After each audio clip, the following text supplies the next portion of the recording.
नमस्कार। पिछली चर्चा में उत्तर प्रभाववादी चित्रकारों के बारे में बात की थी। आपको याद होगा उत्तरवादी प्रभाववाद के जो प्रमुख चित्रकार थे पाल सेजा, विंसेंट वान गोग और पाल गोगी। तीनों ने ही अपनी एक व्यक्तिगत शैली को आगे बढ़ाया और तीनों में ही एक जो समानता थी कि वो प्रभाववाद से असंतुष्ट थे। तो प्रभाववाद की जो परंपरागत चित्रण शैली थी, उसके नियम थे, उसका जो विधान था, उनसे वो असंतुष्ट थे और इसलिए उन्होंने अपने निजी शैलियों को पर काम किया और आगे बढ़े। अब प्रभाववाद से असंतुष्ट होने के जो उनके कारण थे, वो कारण सबसे बड़ा कारण ये था कि उसमें आकार की या वस्तु की या विषय की जो संरचनात्मक सौंदर्य था, गठनशीलता थी, वस्तुगत सौंदर्य था, उसकी आत्मिक अभिव्यक्ति नहीं हो पाती थी। वे केवल प्रभाववाद में केवल प्रकाशीय वातावरण से कलात्मक सौंदर्य को ज़्यादा महत्व देते थे। जब उत्तर प्रभाववादी चित्रकारों की बात करते हैं तो प्रभाववाद और उत्तर प्रभाववादी चित्रकारों के बीच में एक कड़ी और है, वो है नव प्रभाववाद। नव प्रभाववाद के जो प्रमुख चित्रकार थे सोरा और सिन्याक, उन्होंने भी प्रभाववाद की इस जो कमी थी इसको उन्होंने भी महसूस किया और अपनी चित्रण शैली को उन्होंने आगे बढ़ाया। लेकिन वो सिर्फ आकारों की गठनशीलता और आकारों के स्पष्टता के ऊपर ही काम करते रहे, इससे आगे वो ज़्यादा नहीं बढ़े। तो उनके जो आकारों को तो उन्होंने स्पष्ट किया, जैसे सोरा और सिन्याक दोनों जैसे बिंदुवादी चित्रकार थे, रंगों के बिंदुओं के जो स्ट्रोक्स लगा के, छोटे छोटे स्ट्रोक्स लगा के वो चित्रण किया करते थे।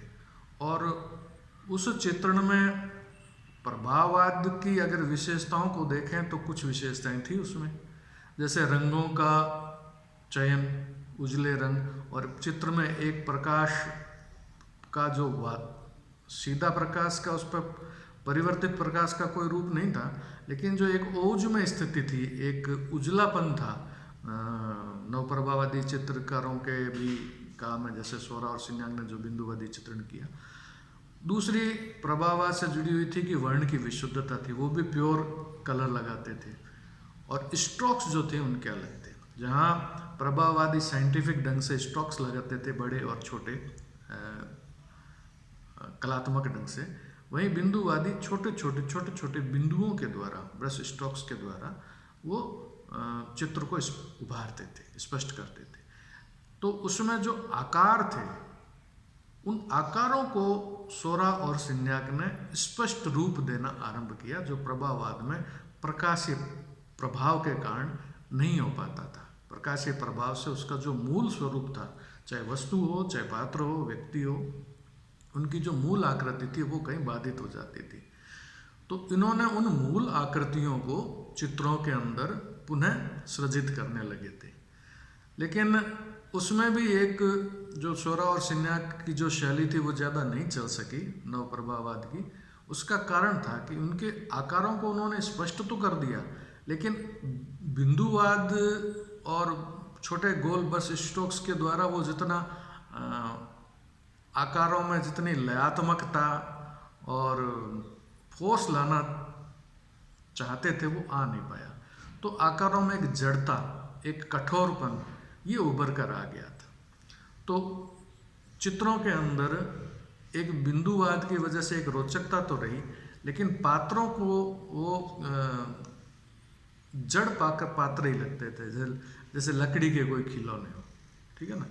तो वो ज़्यादा चल नहीं सकी। लेकिन नव प्रभाववादी चित्रकार प्रभाववाद से असंतुष्ट थे, ठीक उसी प्रकार, क्योंकि ये मैंने इसलिए प्रसंग को बताना उचित समझा क्योंकि जब पाल सेजा, वान गोग और पाल गोगी के बारे में पढ़ेंगे तो बीच बीच में सोरा का नाम भी आपके पढ़ने में आएगा।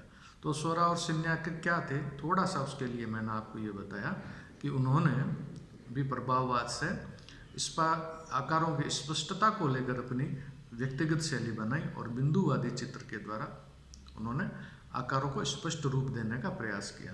लेकिन वो आकारों के स्पष्ट रूप अधिकतर ज़्यादातर काफ़ी कठोर, स्थिर, जड़ रूपी थे, तो उसमें फोर्स, चंचलता, गतिमान की अभाव था, अतः वो ज़्यादा लंबे तक चल नहीं सके। अब बात करते हैं उत्तर प्रभाववादी चित्रकार पाल सेजा की। अगर ये देखें कि जो भारतीय नहीं कहेंगे, जो आधुनिक चित्रकला है, जिसके बारे में यूरोपियन और अपन पढ़ते हैं, हालांकि भारत का भी इसमें एक आधुनिक काल का आता है प्रसंग, शायद आपके पाठ्यक्रम में हो ना हो, एमए में तो नहीं होगा। तो जो आधुनिक चित्रकला का जो इतिहास है, इसमें पाल सेजा का जो नाम है वो बड़े आदर से लिया जाता है। न केवल आदर से लिया जाता है, आधुनिक कला के जनक के रूप में भी पाल सेजा को समझा जाता है। जैसा पूर्व की चर्चा में मैंने कहा कि ये जो तीनों चित्रकार थे, उत्तर प्रभाववादी चित्रकार, पाल सेजा, पाल गोगी और विंसेंट वान गो, ये इतने प्रतिभा संपन्न और मतलब फैंटास्टिक कलाकार थे, जिन्होंने इतनी बढ़िया पेंटिंग्स बनाई, कला के क्षेत्र में इतने शानदार प्रयोग किए, और यही इनकी जो निजी शैलियाँ थी वो आगे जाकर बहुत ही प्रतिष्ठित वाद जो उत्पन्न हुए, पैदा हुए या चल पड़े, उनकी आधारशिला बनी, आधार भूमि बनी। जैसे पाल सेजा ने कि जो चित्र शैली थी उसे घनत्ववादी दृष्टिकोण उभर कर आया। विंसेंट वॉन गॉग की जो चित्रण शैली थी उससे अभिव्यंजनावादी दृष्टिकोण उभर कर आया। वैसे ही पाल गोगी की जो चित्रण शैली थी उससे फाविज्म, भाववाद का दृष्टिकोण उभर कर आया। तो ये तीनों ही कलाकार बेहतरीन चित्रकार थे, और इन तीनों की एक ही शिकायत थी, समस्या थी प्रभाववाद से, वो थी आकारों को स्पष्ट रूप न प्राप्त होना प्रभाववाद के द्वारा। यानी जो वस्तु का जो खुद का जो सौंदर्य होता है, उसकी जो गठनशीलता से, उसके जो स्वाभाविक रूप से, उसके जो सहज रूप से जो सौंदर्य उद्भूत होता है, वह सौंदर्य एक आत्मिक भाव लिए होता है। उसमें कला के अंदर एक भावात्मक दृष्टिकोण बनता है, भावात्मक भूमि बनती है, और चित्र भी भाव को लिए हुए सामने प्रस्तुत होता है। प्रभाववाद में यह संभव नहीं था।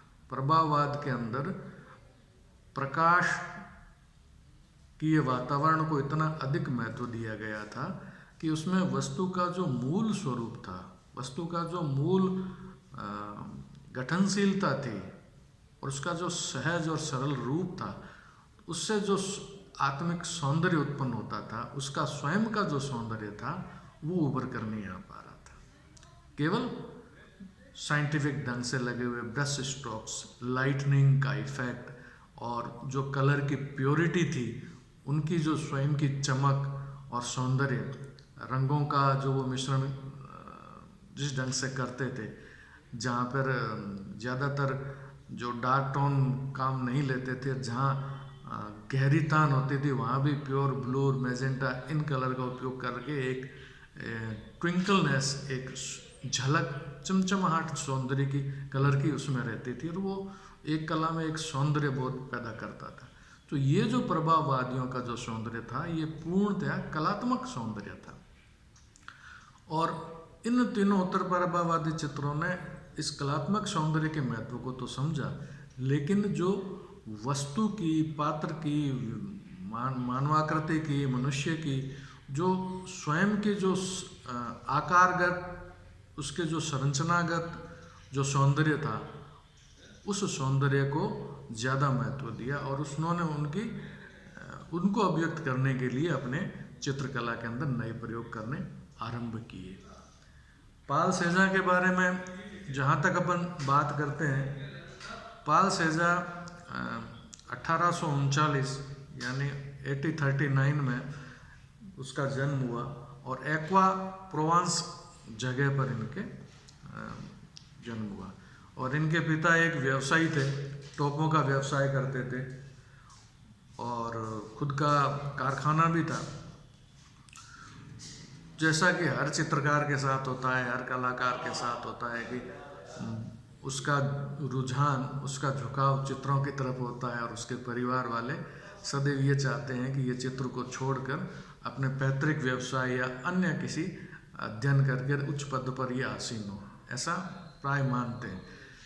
लेकिन कलाकार तो जन्मजात होते हैं और उनकी स्वाभाविक वृत्ति कला के प्रति होती है, तो वो इतनी प्रगाढ़ होती है कि उसका जीवन उसको छोड़ नहीं सकता, कला का मोह वो छोड़ नहीं सकता। तो पाल सेजान भी अपनी कला के प्रति बहुत प्रगाढ़ आत्मिक भाव रखते थे। जब उनके पिता को जब ये महसूस हो गया कि ये तो कला के क्षेत्र में ही काम करेगा, तो उन्होंने उसको 1861 में पेरिस भेज दिया। वहाँ रहकर वो कला का अध्ययन करने लगे। अकादमी स्विस वहाँ है, वहाँ उसमें उन्होंने उनका दाखिला करवा दिया। और आप लोगों ने, उनके एक मित्र थे, वो आगे जाके साहित्यकार के रूप में बहुत प्रसिद्ध हुए, एमिल जोला। आपने सुना भी होगा, अगर सोशल मीडिया में अगर आपने देखा हो तो एमिल जोला के जो वाक्यांश है, कथन है, थॉट है, वो काफ़ी शेयर किए जाते हैं। तो एमिल जोला इनके मित्र थे, वो भी पेरिस उनके साथ रहते थे और दोनों साहित्यिक रुचि और कला रुचि के थे। तो कला के परिवेश में ये अपने ऊर्जा को काम में लेने लगे। तो वहाँ इनका जो क्या कहते हैं, जो स्विस अकादमी थी, जब उन्होंने यहाँ अध्ययन शुरू किया पाल सेजान ने, तो वहाँ माने और सिसिली से पिसारो से इनकी मुलाकात हुई। तो माने और पिसारो के साथ में सेजान मिलकर कला अध्ययन करते और प्राकृतिक चित्रण के लिए भी बाहर जाते, क्योंकि माने तो पूर्ण रूप से प्रभाववादी चित्रकार था, पिसारो भी प्रभाववादी चित्रकार था। तो इनके साथ में जाके ये चित्रण कार्य करते थे। अब आरंभिक जो दौर था पाल सेजा का, जब उसने हालांकि पिसारो और माने से मित्रता थी और इनके साथ ये काम भी करते थे, यहाँ तक कि जो शाम को जलपान गृहों के अंदर जब कलाकारों की गोष्ठियाँ होती थी, तो वहाँ भी पाल सेजा उनके साथ चर्चाओं में शामिल होते थे। हालांकि काफ़ी शंकालु स्वभाव के थे, अतः चर्चाओं के अंदर प्राय कलाकारों की बातों को सुना ही करते थे। लेकिन फिर भी जब उनको बोलने का मौका मिलता तो वो काफ़ी उत्तेजना के साथ में अपने वक्तव्य दिया करते थे। तो थोड़ा सा उनमें शंकालुपन था और वो जिंदगी भर तक रहा, लास्ट तक रहा कि वो शंका की दृष्टि से कई बार जैसे कोई प्रशंसा भी कर देता तो उनको लगता था कि कहीं ये मेरी मजाक तो नहीं उड़ा रहा है। थोड़े भावुक थे और कलाकार भावुक होता ही है। तो आरंभिक दौर में जब इन्होंने अपनी चित्रण शैली को आरंभ किया तो इनका जो स्वभाव था कि हर चीज़ पे मनन बहुत करते थे।